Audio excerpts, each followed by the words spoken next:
Hello hi friends, చూస్తున్నారు కదా, ఇది అనపగింజల పులుసు. మనం దీన్ని ఎలా తయారు చేసుకోవాలో చూద్దాం. ముందుగా మనకి దీనికి కావాల్సినవి అనపకాయలు అనమాట. ఇప్పుడు సీజన్ కదా, ఎక్కువగానే దొరుకుతాయి, హెల్త్కి కూడా చాలా మంచిది. చూస్తున్నారు కదా, ఇలాగ మనం గింజలన్నీ సపరేట్ చేసి పెట్టుకోవాలి అనమాట. మనకి ఎంత క్వాంటిటీ కావాలో అంత క్వాంటిటీలో తీసుకొని మనం ఇలా మొత్తం గింజలన్నీ కాయల నుంచి సపరేట్ చేసి పెట్టుకోవాలి. నేను 1 కప్ ఇలా సపరేట్ చేసి పెట్టుకున్నాను గింజలన్నీ. నేను 1 కప్ క్వాంటిటీతో చేస్తున్నాను ఈ కూర. తర్వాత 1 ఉల్లిపాయ, 2 టమోటా, అలాగే అల్లం, వెల్లుల్లి, ఎండు కొబ్బరి, మసాలా కోసం చెక్క, లవంగాలు, 3 పచ్చిమిర్చి, 1 మీడియం సైజ్ బంగాళదుంప, మనం ముందుగా ఉల్చి పెట్టుకున్నాం కదా, అవి అనపగింజలు 1 కప్ అన్నమాట. తర్వాత దీనికి మనం పల్లీలు వేయించి పెట్టుకోవాలి. కొత్తిమీర కొద్దిగా, 1 టేబుల్ స్పూన్ కారం, 1 టేబుల్ స్పూన్ ధనియాల పొడి, అలాగే ఉప్పు, రుచికి సరిపడా చిటికెడు పసుపు. ఈ పల్లీలు పొట్టు తీసి పెట్టుకొని మనం పెట్టుకోవాలి.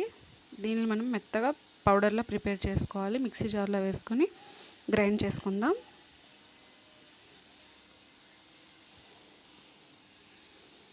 అలా పౌడర్ మొత్తం మెత్తగా ప్రిపేర్ చేసుకోవాలన్నమాట. తర్వాత మసాలా పౌడర్ ప్రిపేర్ చేసుకుందాం. దానికోసం ఎండు కొబ్బరి కొద్దిగా, వెల్లుల్లి, అలాగే అల్లం, చెక్క, లవంగా అన్నీ తీసుకొని మనం మిక్సీ జార్లో వేసుకొని పౌడర్లా ప్రిపేర్ చేసుకుందాం. కావాలంటే కొంచెం మనం వాటర్ వేసుకొని కొంచెం వాటర్లాగా కూడా పెట్టుకోవచ్చు, కానీ నేను ఉత్త పౌడర్లా తీసుకుంటున్నాను అంతేను. పౌడర్ ప్రిపేర్ అయ్యింది. తర్వాత మనం టమోటాలు, ఉల్లిపాయలు, పచ్చిమిరపకాయలు అన్నీ కట్ చేసి పెట్టుకున్నాను. బంగాళదుంప కూడా కట్ చేసి పెట్టుకున్నాను. ఇవి సాల్ట్ వాటర్లో వేస్తే కలర్ చేంజ్ అవ్వకుండా ఉంటుంది, అందుకు వేసాం. అలాగే ఒక ప్యాన్ పెట్టుకొని 3 టేబుల్ స్పూన్ వరకు మనం ఆయిల్ వేసుకోవాలి. ఆయిల్ బాగా హీట్ అయిన తర్వాత దీంట్లో మనం ఆవాలు, జీలకర్ర, శనగపప్పు అన్నీ వేసుకోవాలి. తర్వాత వెల్లుల్లి, ఎండుమిర్చి, అలాగే ఉల్లిపాయలు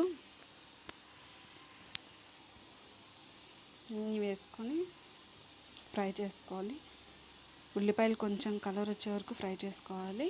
తర్వాత అలాగే కరివేపాకు ఇవి వేసి పోపు పెట్టుకోవాలన్నమాట.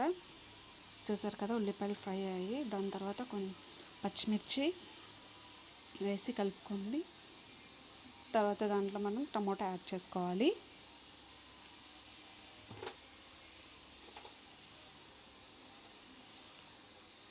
అన్నీ బాగా కలుపుకోవాలి. మనకి టమోటా తొందరగా ఫ్రై అవ్వాలి అంటే కొంచెం సాల్ట్ వేసుకోవాలన్నమాట. ఇదే కూర కాదు, ఏ కూరలకైనా సరే మీరు తొందరగా కుక్ అవ్వాలంటే దాంట్లో కొంచెం సాల్ట్ వేసుకుంటే తొందరగా ఫ్రై అవుతాయి. తర్వాత కొంచెం పసుపు వేసుకొని బాగా కలుపుకోవాలన్నమాట. దీనికి మూత పెట్టుకొని మనం ఒక 3 to 4 minutes వరకు ఫ్రై చేసుకోవాలి. చూసారు కదా, అది బాగా కుక్ అయింది, ఫ్రై అయిపోయి టమోటాలన్నీ. తర్వాత బంగాళదుంప వేసుకొని కలుపుకొని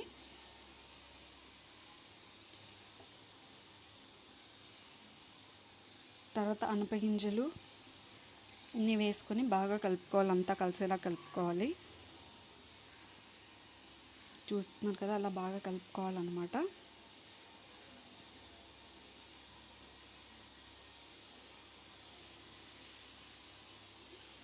దీన్ని మనం ఒక 2 minutes వరకు అలాగే ఫ్రై అయ్యేలా వదిలేయాలి.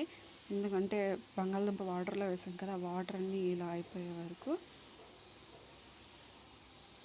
తర్వాత ఒక 2.5 టేబుల్ స్పూన్ వరకు మనం మసాలా కొబ్బరి వేసుకొని పౌడర్ చేసుకున్నాం కదా, అది వేసుకోవాలి. అది వేసుకొని బాగా కలుపుకోవాలన్నమాట.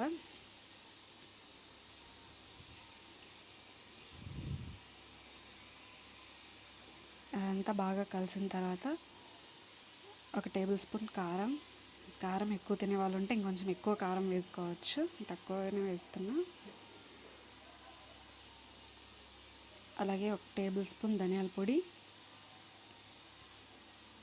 టేస్ట్కి సరిపడా సాల్ట్ వేసుకొని ఇవన్నీ బాగా కలిసే వరకు కలుపుకోవాలి.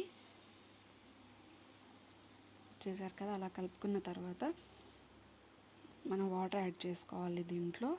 అది బాగా ఉడకడానికి ఒకటి చూస్తున్నారు కదా, పెద్ద గ్లాస్తో 1 గ్లాస్ వాటర్ యాడ్ చేసుకున్నాను. గ్లాస్తో 1 గ్లాస్ వాటర్. దీన్ని మూత పెట్టుకొని మనం ఒక 10 మినిట్స్ వరకు ఉడికించుకోవాలి. బాగా తీసి చూసుకుందాం, బాగా ఉడుకుతూ ఉంది కదా. లాస్ట్లో మనం ఒక పల్లీల పొడి పౌడర్ చేసుకున్నాం కదా, ఆ పౌడర్ని యాడ్ చేసుకోవాలి. అది ఎందుకు యాడ్ చేసుకున్నాం అంటే టేస్ట్ వస్తుంది, ప్లస్ మనకి కూర అనేది చిక్కబడుతుంది, బాగా వాటర్ లేకుండా. అది వేసుకొని కలుపుకోవాలి. చూసారు కదా, అలా వాటర్గా ఉంది కదా, అలా వాటర్ లేకోకుండా ఫుల్ చిక్కగా అవి కూర అవుతుంది అనమాట. చూసారు కదా, ఒక 2 మినిట్స్ అంతే ఉడికిన తర్వాత ఇలా గట్టిగా దగ్గర పడుతుంది కూర అంతా. అంతే, మనకి రెడీ అయిపోయింది.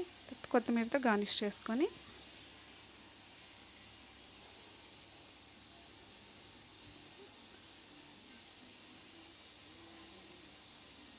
సర్వ్ చేసుకోవాలి. అంతే, చాలా ఈజీగా రెడీ అయింది కదా. మీరు కూడా ట్రై చేయండి, చాలా టేస్ట్ చాలా బాగుంటుంది. ఎలా ఉందో కామెంట్ సెక్షన్లో తెలియజేయండి. తప్పకుండా ట్రై చేయండి, లైక్ చేయండి, సబ్స్క్రైబ్ చేయండి మై ఛానల్, షేర్ చేయండి. ఇది చపాతీలోకి, రోటీలోకి, రాగి ముద్దలోకి చాలా బాగుంటుంది. నెక్స్ట్ టైం మళ్ళీ ఇంకొక వీడియోతో మళ్ళీ కలుద్దాం. అంతవరకు bye bye. Thank you for watching my వీడియోతో మళ్ళీ కలుద్దాం. అంతవరకు bye bye. Thank you for watching my video.